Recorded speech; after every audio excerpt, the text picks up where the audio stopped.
আচ্ছা, কারা কারা চিতল পিঠা খেতে অনেক বেশি পছন্দ করো? আমি জানি যখন উইন্টার হয় তখন প্রত্যেককে চিতল পিঠা অনেক অনেক অনেক পছন্দ করে। আমার চিতল পিঠা অনেক বেশি পছন্দ, কিন্তু আমরা সাধারণত বাড়িতে চিতল পিঠা বানাই। বাহিরে যেরকম মোটা মোটা একটা ডো টাইপের চিতল পিঠা পাওয়া যায়, আমরা একদম ওইরকম বানাই না। আমাদেরটা একদম পাতলা আর খুবই খুবই খুবই মজা হয়। তো আজকে আমি তোমাদের কাছে আমরা কিভাবে চিতল পিঠা বানাই তার রেসিপিটা শেয়ার করব।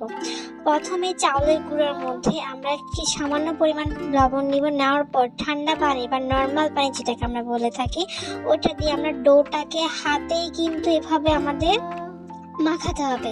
আমরা কিন্তু চামচে মাখাবো না। যদি চামচে মাখানো হয় সেই ক্ষেত্রে লাঞ্চ বা দেখা যাচ্ছে দানা দানা থেকে যাবে। তো আমাদের চাউলের গুঁড়োর সাথে পানি আর লবণ মিক্স করে সব প্রথমে ডো তৈরি করতে হবে। এটা সম্পূর্ণ পরিমাণে হাতে করতে হবে। এটা কিন্তু চামচ বা স্পুনের সাহায্যে একদম করা যাবে না।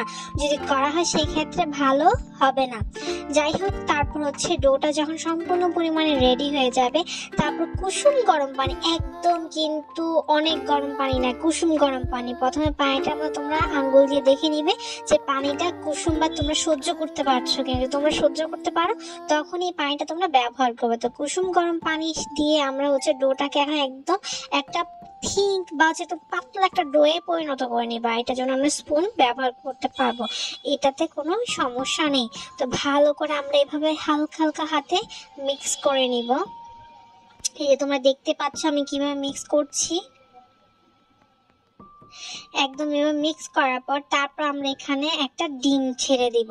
ডিম একটা ডিম দিলে হয়, দুটা ডিম দিলে হয়। তোমরা যত ডিম দিবে তত কি হবে, এই চিতল পিঠাটা মজা হবে। এই চিতল পিঠাটার রেসিপি এত ইজি, এতই কম সময় লাগে। অনেকে আছে বাহির থেকে চিতল পিঠা খেয়ে থাকে। তো তোমরা যে রেডি হবা, রেডি হয়ে যে বাহিরে যাবা, বাহিরে গিয়ে যে লাইনে দাঁড়িয়ে থাকবা, লাইনে দাঁড়িয়ে থেকে তারপর চিতল পিঠে যে বাসায় আসবা, ওই সময়ের মধ্যে বাসার মধ্যে তোমাদের কমপক্ষে 10 থেকে 20টা চিতল পিঠা রেডি হয়ে যাবে। এই রেসিপিটা এতটাই ইজি আর এতটাই কম সময় লাগে। আর অনেক রেসিপি আছে চিতল পিঠা বানানোর, আমরা অনেক রেসিপি ফলো করি, কিন্তু এটা সব থেকে সহজ রেসিপি। তোমাদের বাসায় যদি চালের গুঁড়ো থাকে না, খুব কম সময়ের মধ্যে তোমাদের চিতল পিঠা একদম রেডি হয়ে যাবে। তারপর যা করতে হবে, তোমার কিন্তু মাটির পাতিল লাগবে, একদম এরকম টাইপের একটা মাটির পাতিল লাগবে। টঙ্গী বাজারে পাওয়া যায়, অনেক অনেক জায়গায় পাওয়া যায়। তো এগুলাই লাগবে। কিন্তু এখন অনেকেই আছে যারা বলবে যে আমরা পাইপ এনে করবো, আমরা লোহার কড়াই করব। হ্যাঁ, ওইসব জায়গায় করা যায়, কিন্তু ওইসব জায়গায় রেসিপি একটু আলাদা, ধরনটা একটু আলাদা। তো সেক্ষেত্রে তোমরা যদি চাও জানতে, আমি সেই ক্ষেত্রে ওইটার রেসিপি তোমাদের সাথে শেয়ার করতে পারি। চিতল পিঠার প্রায় 4 থেকে 5টা রেসিপি আমরা মাঝে মধ্যে ফলো করি, বাট 99% টাইম আমরা এটাই ফলো করি, কারণ এটা খুবই ইজি হয়। সকালবেলা উঠে দেখা যাচ্ছে যে আমি আম্মুকে একটু হেল্প করি, আমার বাবা একটু হেল্প করতে হবে, খুব তাড়াতাড়ি সকালবেলা একটা ইজি ওয়ে নাস্তা হয়েছে, যেটা আমাদের সবাই পছন্দের। আর হ্যাঁ, চিতল পিঠা আমরা সাধারণত হাঁসের মাংস বা গরুর মাংস, মুরগির মাংস দিয়ে খেতে অনেক পছন্দ করি। তার পায়া দিয়ে খেতে অনেক পছন্দ করি। তারপর নারকেল দিয়ে খেতে অনেক বেশি পছন্দ করি। তো আজকে যেহেতু কোরবানের পর আমাদের বাসায় চিতল পিঠা করা হয়েছিল, আমরা কিন্তু শীতকাল গরমকাল সবকালে চিতল পিঠা খেয়ে থাকি।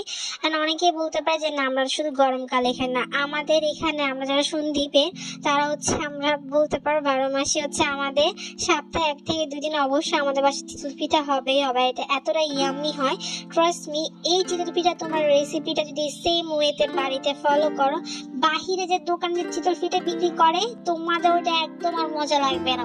যেমন ধরো, যেদিন থেকে আমরা কখনো বাহির থেকে চিতল পিঠা খাই না, বাট শখের বসে আমরা 1-2বার ট্রাই করেছিলাম, আমাদের কাছে টেস্টলেস মনে হয়েছে। কারণ কি, আমরা যে স্টাইলে বানাচ্ছি বা যেভাবে বানাচ্ছি ওটা বেশি মজা হয়।